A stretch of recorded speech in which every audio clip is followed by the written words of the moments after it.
All right, today I wanted to talk about what makes a story feel real and kind of comparing the Bear, the TV show The Bear, versus the movie Chef. I think it's just called Chef. It's got Jon Favreau, the man who's famous for a bunch of random stuff, including The Mandalorian and everything like that. And just I wanted to start off because I watched a bunch of The Bear and then I watched Chef because I was looking for kind of a feel good sort of movie. And yeah, my brother recommended it. Said, "Hey, if you're in the mood for it, give it a shot. Maybe up your alley from there." And I started thinking about the two of them.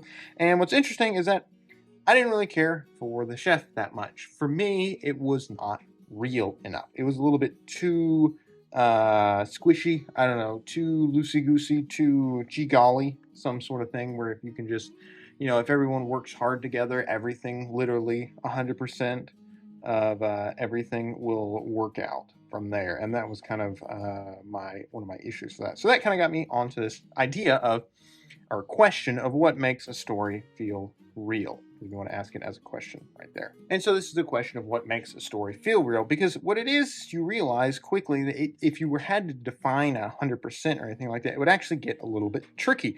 One example is, recently famous, recently popular, recently good TV show, Game of Thrones, or actually not recently good. Once people thought it was good at one point. From there, what you have as a show, we have dragons, magic, uh, basically demons. Whatever killed Renly is basically as close to a demon as you're ever going to get. We have zombies. We have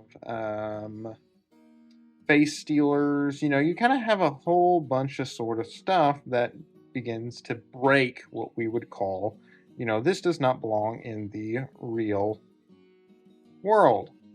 And so, but the show still feels real. Now, you could say, okay, well, it feels real within its little realm, within its declared realm. Once you say the words once upon a time, or in a galaxy far away, or, there was, whatever you want to intro with, once you establish the rules of the world, anything kind of goes within that sort of rules aspect. Within that world, anything goes.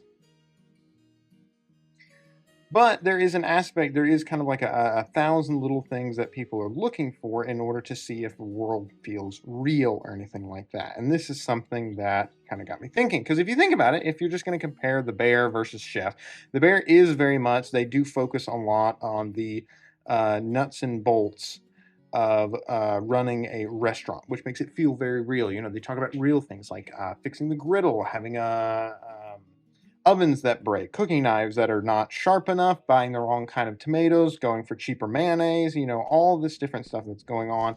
This is not the glamorous parts. Alfred Hitchcock said a good movie is, or good drama is normal life with all the boring parts cut off. But this is kind of keeping the boring parts on. But then it basically takes all this nuts and bolts and then you just multiply it by yelling and swearing, usually, because everyone just seemingly this is just how they talk. They just yell at each other, which for some people is going to seem like a little bit too much like real life, and other people it's going to seem completely crazy. Nobody actually acts like that in anything like that. But for me, it definitely felt more real than the Chef, and I kind of just wanted to talk about it more from there. So to get into the plot. For Chef, he plays, I believe his name is Carl Casper, and he's a chef at a restaurant. He's actually a fairly successful chef. And he has a fight with the restaurant owner because he wants to do, interesting food. Something like that. Something like that aspect, where it's an interesting food or anything like that. But the owner doesn't want him to do that because, hey, we have a successful restaurant, people like us. Don't ruin it. Why ruin a good thing? Don't do anything like that. And so they have a fight, and essentially, especially after a food critic comes and really criticizes the food and says it is bad, it's no good, Casper basically blows it and gets fired or quits from his job after the restaurant owner leaves. And this is one of those things where they didn't fully pull me in. I'm not fully sold on this character. Why? I don't fully love him. There's still some sort of issues with him that need to get fleshed out. I'm not sold on him as a character because really, in all aspects, the owner is making a lot of sense. It would be different if the restaurant was failing and there was two different ways for disagreements on how to succeed. This is just a disagreement on this. He wants to go this way and the other guy wants to go that way, that kind of thing. Two different views on how to succeed or anything like that. No, it's just basically, it's like, I want to do something that's interesting. You haven't sold us on this sort of aspect. And I do feel this is something where The Bear definitely captures the sort of economical malaise that a lot of people feel, where everything's gone to crap, nobody can pay bills or anything like that. And so to take somebody who has literally everything, he's got a good job, he's seemingly paid fairly well, at least well enough, he's got to be, unless he's just dumb. From there, he's got some fulfillment, he's got experience, he's got all this sort of thing going on and into play in this, and he's ready to chuck it all from there, and he just goes away. The other thing is that he's got an ex-wife, and they have a kid from here, and the kid is essentially perfect from there. He plays that annoying kid role where their kids are perfect. And so one thing with that is you'd think that the kid really wants to spend time with his dad, which is Casper, which is really great, which is odd, though, because his mom is also a great person. We'll just say she's a great person.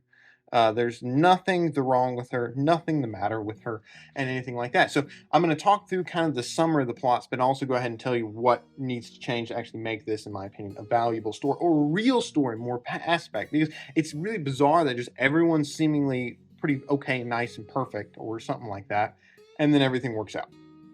The end. It's very much, the way Hallmark movies do it is where they have, essentially, there is not a real antagonist. So it'll be no real. And then they have some sort of misunderstanding, and then it gets cleared up. And so what it has is, you don't need a big solution when there is not a real problem. This is how Hallmark movies, while they're cheesy and everything like that, they still help.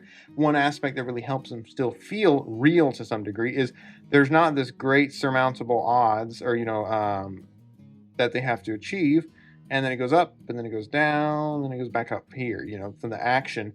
This is not actually what a Hallmark movie looks like. What a Hallmark movie usually does is there's like,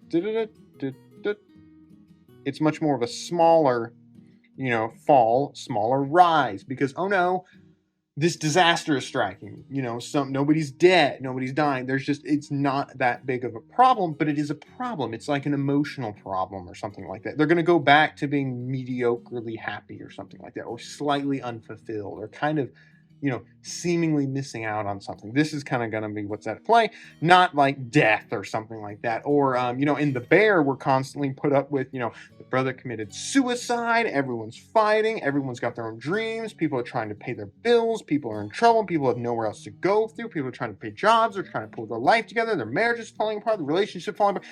All this stuff that appears in the real world is there in The Bear. It's not here. The kid is perfect. For whatever reason, the kid wants to spend time with him. They should have really made the mom not a great person, which then really makes it so the reason why the kid wants to spend all of his time with dad is because his home life is bad.